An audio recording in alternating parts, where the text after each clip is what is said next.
people have a really very narrow mindset when they think data can only be analyzed with the last software. So that time when we were doing all this review as an internal auditor, it was very difficult for us because data was physically stored. The registers were lying back in the backyard and no one was there to see it or analyze it. And so we analyzed a report of time-wise bill analysis where we found that most of the manual bills were done at the day end. And we found out that all these bills were actually fake bills which were being generated at the store level at midnight, 11 o'clock, 11:30. What are the gaps which are there? If you plug the gaps, you can stop the fraud in that. Not only that, you can predict frauds in that. But now internal auditors are more for risk advisory, where they will understand what are the risks, what are the controls to mitigate those risks, and it has to be a continuous process. Vendors and this can be identified. So it is of a perspective of seeing how fraud can happen. You have to think like a fraudster, and thereafter simple mapping. It can be done with basic Power BI or Excel itself. And so there are basic softwares like Python which can work with any quantum of data. You should have the GPU required for it, and you can take out lots of information about it. So things have become simplified and works can be done faster. It is on the mindset how to do it. Your job. This is a myth, I would say. Use it. If you don't know that outcome is correct or not, please don't use it. And the firm has to think out of the box. The age-old practice has to be done away with. They think as an auditor, our work is just to go and check voucher. Business. Absolutely. And once you start adding value, you become the partner to their growth, they will be there. Like with them. Everyone wants to work. There's no one who wants to sit idle. Why? Why should I invest from my pocket? After 2 months, I'll get the reimbursement. After 3 months, I'll get the reimbursement. So the client started paying in advance. Right. See, frankly speaking, 1 year, 2 years down the line, internal auditors will not be required. Discussion. Please remember that most of the CA are doing 90% time reconciliation. While you are driving a car, you have the rear view mirror, right? And it says that the objects are much more closer to what they appear to be. Right? Yeah. So it's high time we adapt technology, or it will be all about survival of the fittest. Very good. You just touched the topic of completing a task within a second, right? So predominantly, if let's say for a task which used to take 5 days time, that am done, let's say, 1 day. It's super fast. Right? Super. Now, the same person can do 4 audits, let's say, in the reality given time, right? Now, how will your workforce gets cut? Okay. Or let me be very candid about it. There is a myth in the market that AI is going to take your job. So taking your example as a connotation as now how AI and analytics would help do the task in a much faster way, that means this may have an impact on some of the unproductive workforce, right? So how do you see it, or whether you concur to the fact that AI is going to take your job? This is a myth, I would say, because AI will not take your job, but people who are more accustomed to AI, or people who has inculcated AI, will take your job. So if you know AI, you can work faster. And if you can work faster, you can be efficient for that client. And if you're efficient with a given time frame, because it is not that your 5 days are being saved, it is the client's team's 5 days are being saved. When the client sees that Mr. X does this work in 5 days with same efficiency, and Mr. Y takes 10 days with same efficiency, I would employ Mr. X and give him more pay than Mr. Y, because 5 days of his team cost is more important for the client. And none of your clients want you to sit over there. I'll give a basic example. We used to be a statutory auditor for large PSU banks. And in PSU bank, as you were talking about big data also, there is a report called BS5 where you have the dump of all the transactions. And we used to go for zonal audits where other large audit firms used to take 10 days for one zone. We used to do in 3 to 4 days. How come? We used to just take the dump of BS5, go to Python, made a pivot because in Excel that pivot will not work Yes. with some, I remember in one file around 14 core line items. Spurt massive. Make a pivot. You just take out which are the loan types which are being sold, and there everything is given that file. Just study that file. Which are the loans where the repayment time is less, where the repayment time is more? What is the loans which are more unsecured, which are secured, where security has an issue? And all data which earlier used to take like branch wise. In one zone there is 100 branch. You do within 3 hours of work, which was taking 10 days. Absolutely. So that is the speed. And you talked about FMCG company or any retail company. You just dump the open vendor items, open customer items. Earlier you used to just try and make the aging reports. Now you have your layout fix. You have a Power BI dashboard. You just dump that report, refresh, aging is there within seconds, which was matter of 3 to 4 days. Absolutely. So that is the skill I'm talking about. Generally, I mean, I have been conversing with these small and medium firms predominantly, and there is an understanding that implementing these tools, whether it's the analytic tool or an AI tool, is quite expensive, right? So the cost factor is also coming in their mind, specifically for the small and medium practitioners. So how should they go about this understanding of costly share? See, when we say cost factor, it is again the jargons which are being talked to them. They listen in newspaper and media. If you just see the costing of the basic tools, if you add say cost of Office 365 along with 1 TV data which is there, cost of ChatGPT paid version, and Python has no cost for that matter. Softwares like Orange is there for data analytics. Softwares like R are free. So if you take cost of all the basic softwares which I just talked about, it will be a matter of cheaper than the minimum wage paid per person, 10 to 15,000 rupees maximum. And that software, if inculcated, will save you cost of 2 to 3 lakh rupees Per month. per month. I'm talking about. So it's like you have to first open your mind, accept things are changing, move forward, learn it. And today's one, YouTube, various websites, online coaching, you don't have to go anywhere. It is just you have to spend 2 hours to learn yourself. And if you say, my team will learn, I'll make them work, it is you who has to take the pain, first learn, then even direct your team. Because a good director has to first learn himself or herself. So if you don't know what can be done, like people were asking you why you are learning coding. Coding is not your cup of tea. You don't want to become an engineer, dive into. And they are the same people who, if you give them this fat book of income tax, they would be really happy. They will be very happy. They will just very happy. So the same people, I said, I am learning coding not to code. I am learning coding to understand how coding can work. So you should learn Python just to know the power of Python. Then you can have 10 people, data analyst people, and make them work. Or else you won't know how it can be used. You cannot deploy anyone else to go. And I would say Python will be, or R for that matter, will be like a English language in days to come. Yeah, there are schools who are, imparting this education from a very small age. Correct. So, and you have to accept it, or else you go out of it. Just think, 10 years back, would you have thought everyone would be using a smartphone? That taxi wala coming and asking you what is your OTP and then moving with you? But they have to accept with various cab aggregators which had come. So similarly, I keep on saying CAs will not compete with CAs. CAs has to compete with IT people.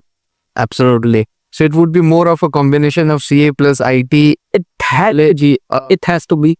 Okay. You talked about using this open source languages like Python, R, and also the paid versions, right? Uh, let me be very candid again. CAs, we are very much happy to use something which is free, right? And we are dealing with some of the confidential data of a company, right? So, what are those checks and balances we need to, think of and implement when we basically get into using those tools and technologies?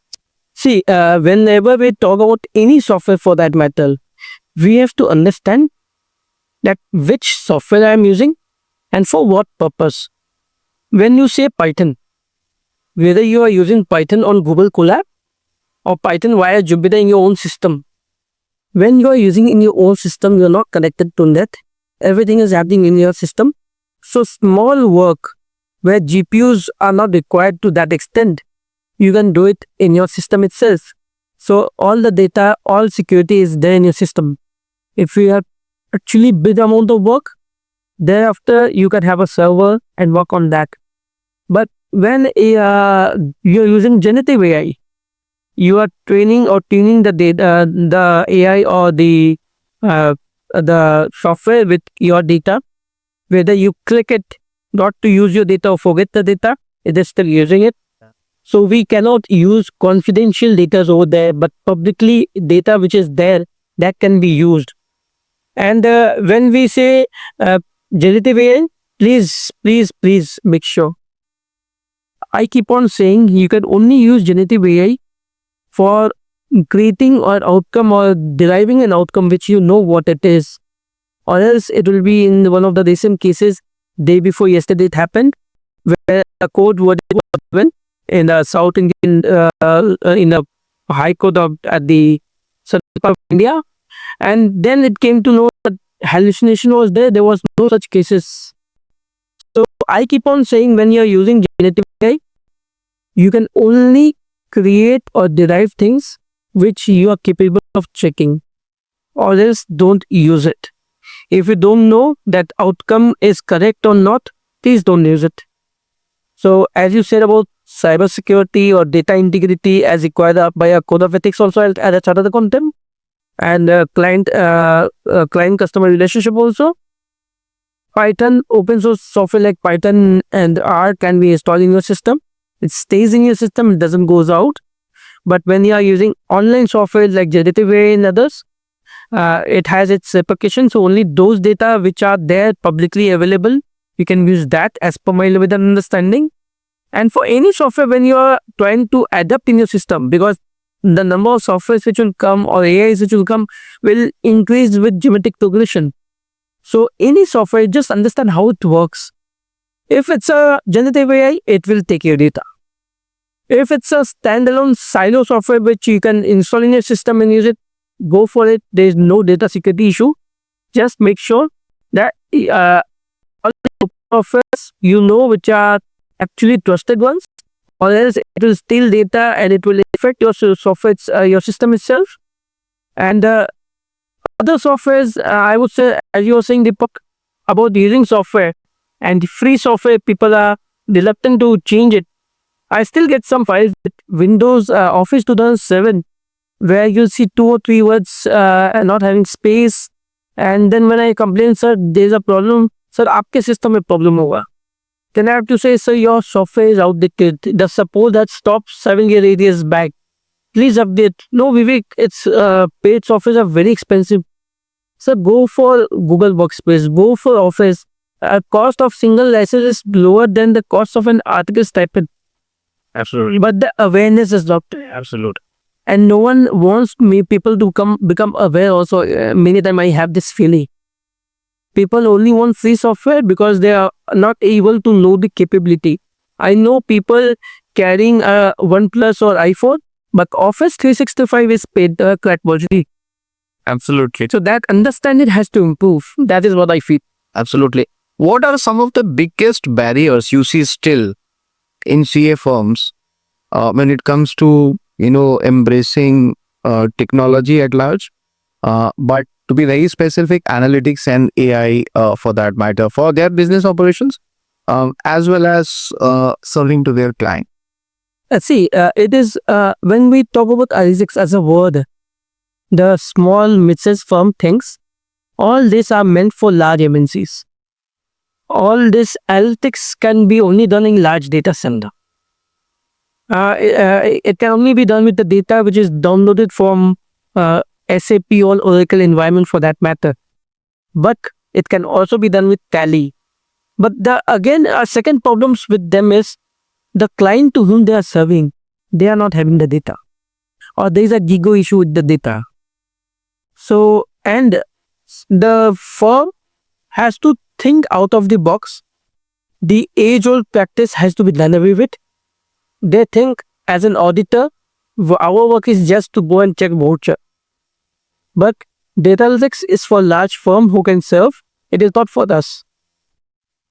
But they have to understand data analytics doesn't mean a big data which can be analyzed. It can be a basic data from Tally, basic data from average bills which are being purchased by that small kirana shop. So the understanding that it can be used only for MNC has to go. It has to go. And the barrier is to accept.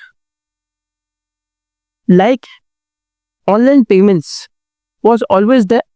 NEFT was always there. You used to go and ask someone, boss, I have to pay via NEFT. No, sir, it will take time. You have to pay me cash. But with the adaptability, scanners, UPI, if they are saying, sir, don't give cash, give the UPI payment, online payment. So similarly, a CA firm has to understand that my audits have gone, GST audits are not there, tax audit for small companies are not there. So I have to become a partner to grow my client. And you can become partner to grow your client when you help in strategy by giving them insights, as I started this conversation with, telling them, sir, you have sold to so many customers, but these items are selling fast. Every month you are selling 10 quantities of this item, but when you are ordering for 1 year sales. But this item, which are sold 100 piece, you are ordering only half month sales. So giving this should be your reorder level. This should be your replenishment level. This should be your minimum order level. Basic information.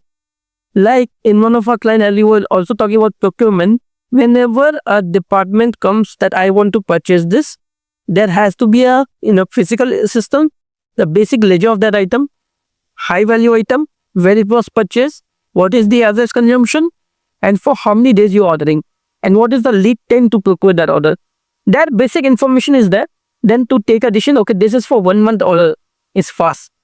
But when he says, so this item has to be ordered, some items are being ordered for 2 years or 3 years, which adds to my inventory of these spares and which will be non-moving in future, and there is a loss.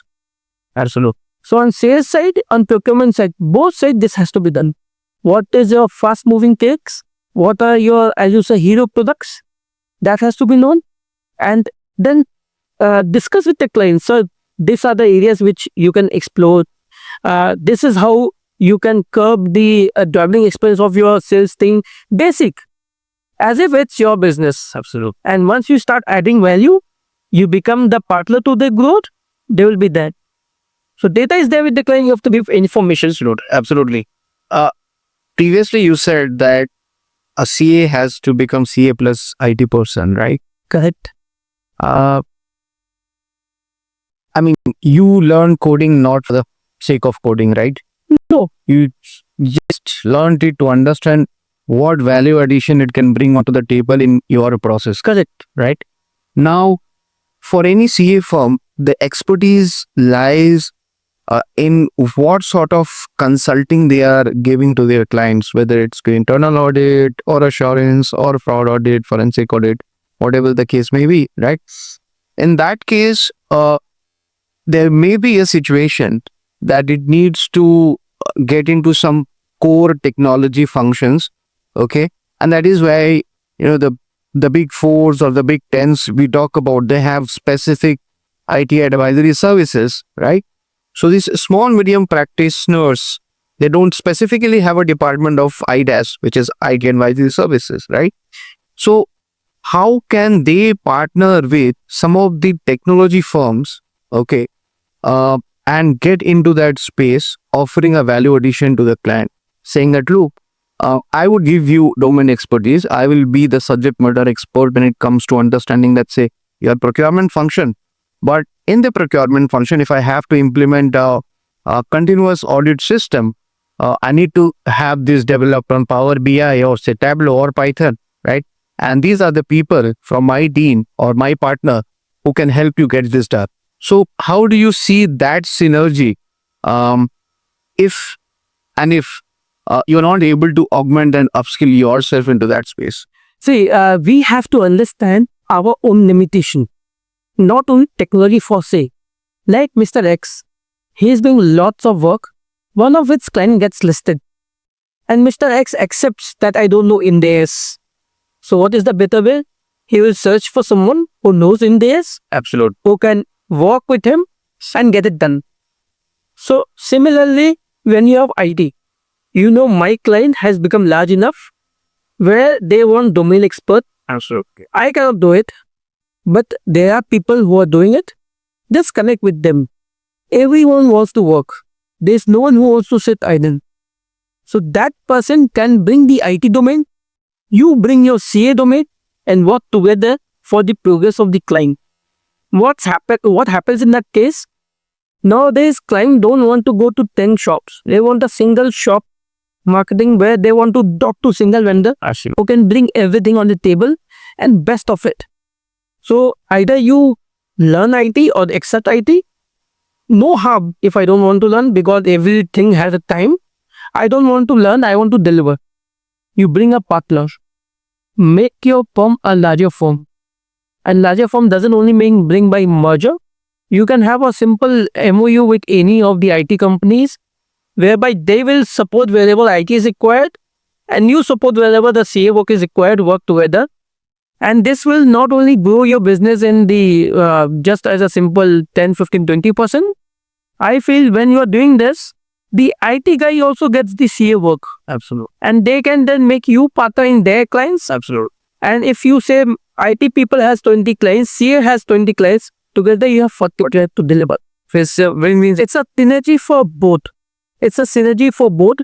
You know, Deepak, what is the problem? The mindset of sharing. The mindset of sharing and the fear of losing a client.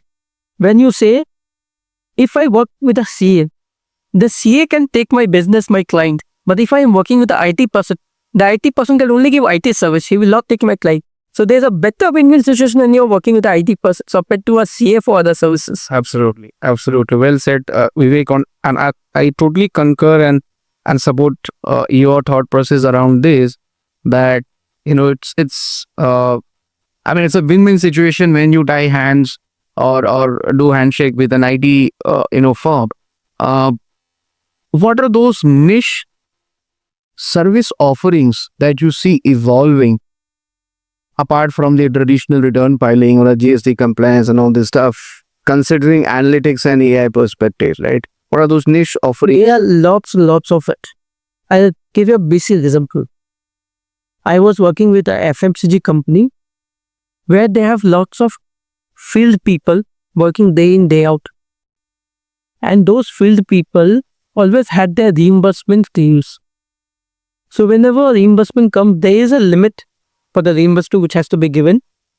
But the issue was the bill used to come, someone used to check the bill, and the field people used to get their reimbursement after 2 or 3 months.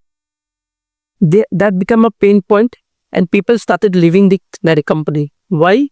Why should I invest from my pocket? After 2 months, I'll get the reimbursement. After 3 months, I'll get the reimbursement. So the client started paying in advance. So it became a pain point for the client because the vouchers were never coming. The accounts was never getting settled. So in that case, it was just simplifying a software whereby limits are there with restriction of the level of the staff. Basic limits. Like Vivek Agarwal has to get 5,000 as a total conveyance. If he asks for a claim of 10,000, 5,000 will be limited. If he asks for a claim of 4,000, he will get 4,000. There is a basic OCR technology whereby the bill will be uploaded, the data will be automatically fetched. What is the bill amount? What is the claim amount? And what maximum limit. Lower of the three will be processed by the system itself. Okay. Any exception will come. So as I said, bill passing. Secondly, every company to grow has to have a SOP. In that SOP, there are various controls. But those SOPs or ISO manuals become redundant because those only stay in the manual or book and have the dust on it. Never be used. Never be there. Absolutely. So making those system automatic. Like when you enter to any office nowadays, earlier the attendance register was there, Mr. X had come, this was the time, this is the phone number, but that data no one checks. But just think that register getting digitalized with a basic Google worksheet, Google form. And at the end, that data is coming to someone who is coming to my office regularly. So basic automation, basic process integration in the system, basic data analytics of sales, purchase, stores, turnaround time, as I said, any industry was a supply chain management. Who cracks supply chain? They crack the business.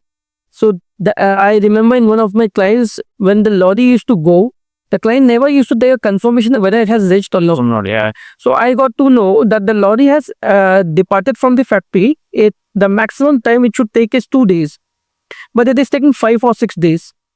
Then when we inquired, the driver had his home in the way.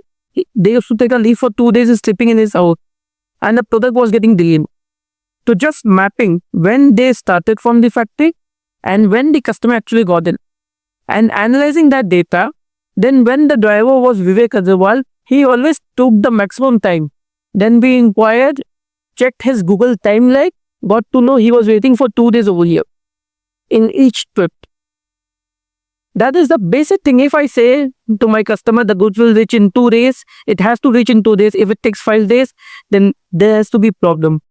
When a vehicle enters in a factory, in the smallest to smallest factory also, the capturing of tag, when it reported to a factory gate, when the weighment was done, when the offloading was done, if all these are captured, then where the bottleneck lies, whether your weighbridge is a bottleneck, security person is a bottleneck, your dispatch department is a bottleneck, that can be identified, efficiency can be brought in, and business will prosper.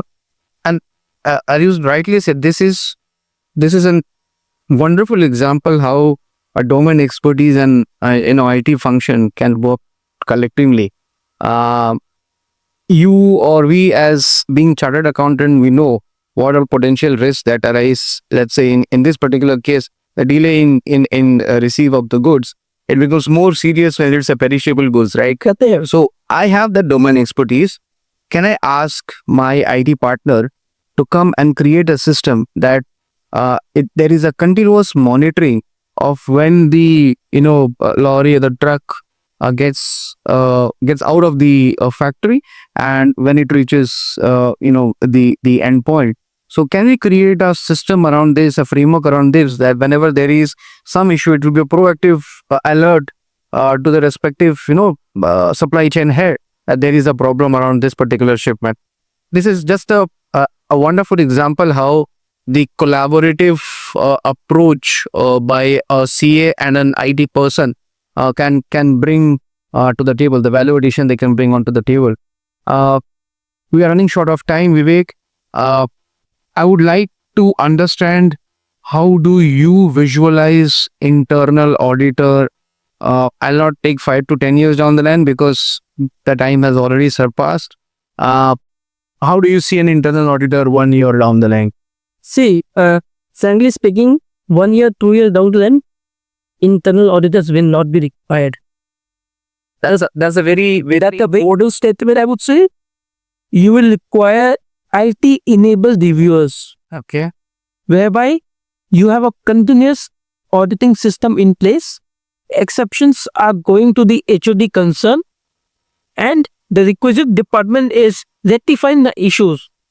But the process which has been implemented, whether it's a basic software, robotic process automation, or say blockchain in near future, whether the processes are working properly or not. What we used to learn in our audit terms, black box testing and white box testing. Yeah. And then we learned about test of control. In that test of control, it will be test of the control in the system itself, whether all the controls are working properly or not. There is no human intervention. That will be required, because internal auditor who comes once in a year, 4 times in a year, do you actually read the newspaper next day with a news that India has won a match? It is on time. Yeah. So now the system is of flash reporting. Now it's not about observations of a quarter after the end of the quarter, and you ask something what happened in the starting of the quarter, no one remembers. And there's a concept of near to real time. Near to real time. So real-time reporting, and the real-time reporting can only be done by continuous auditing system. For compliance, you can appoint the internal auditor, but for value addition, you have to have an auditor who does continuous auditing, and an auditor can only do continuous auditing when he understands system, implement it, and add value to it. And for that, you require IT-enabled internal auditors. And for say, it's not about internal auditors, it's of a risk auditor, risk advisor. The shoes have changed from internal auditor to risk advisor, just to identify the controls, identify the risk for each controls, and just place the control to mitigate those risks. And it won't be a prescriptive thing. It will more of a preventive controls, where frauds are stopped before it is done, rather than reported 1 year after it has been done. Absolutely. What are your closing thoughts on this particular topic? What are your advice? I would only our fellow chartered accountants for this, for just to sum up this discussion, please remember that most of the CA are doing 90% time reconciliation. Debtors, vendors, bank reconciliation, and all these are things of past, with host-to-host accounting, whereby real-time entries are happening in the system vis-a-vis your bank accounts. BRS is automated by robotic process automation. Moving in near future, you will have blockchain accounting for ledgers of customer and vendor. And if reconciliation will not be there, what is the requirement of your existence? Yes. For that existence, as per World Economic Forum report also, you have to be data analyst, you have to adapt AI, and you have to make AI more of your catalyst to the growth of your client. Then only it will be survival. And as we discussed in our discussion, AI will not replace you, but AI enables people will replace you, and AI would be an accelerator for you. So just remember that 80% of the repetitive work which can be done by a software will be done by a software, whether it's a reconciliation of data, vendor, bank, BRS. I remember earlier we used to have BRS for once in a year. Now it's about real-time BRS, everyday BRS.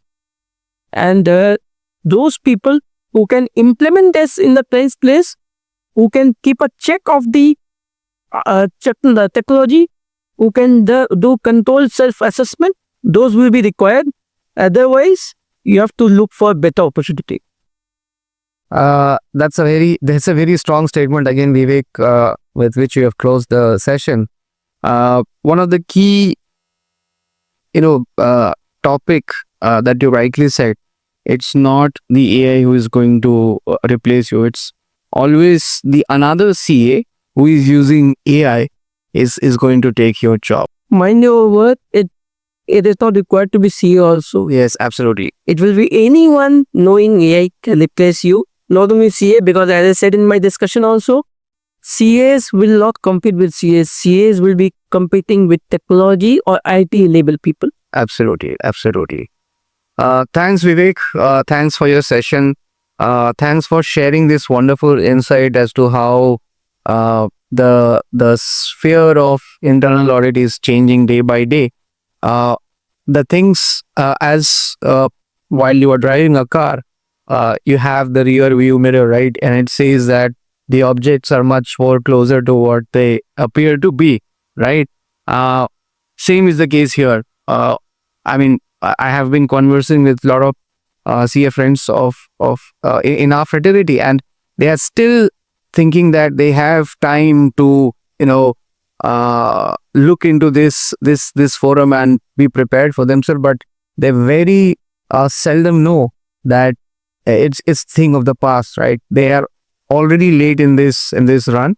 The people who have started their journey 3 years back, 4 years back, they are at a much, they are way more ahead than these people. With this, I thank you, Vivek, for To add time. to the point which you said, people used to catch a train by when the train started, and they used to run and catch the train earlier. But now with this new age trains, the gate gets closed when they start. So you cannot take a running train. You have to be on board the train before it starts. Yeah. So it's high time we adapt technology, or it will be all about survival of the fittest. Thanks, Vivek, for sharing your time. It was truly an enriching session where we had a very detailed understanding as to how analytics and AI is going to change our internal audit process, for that matter. Thanks again, Vivek. Thanks to you and thanks to ILT for giving me this opportunity, and hope we were both together able to take to the people what we wanted to, all about AI and internal audit. Thanks, Vivek. Thanks. Thank you.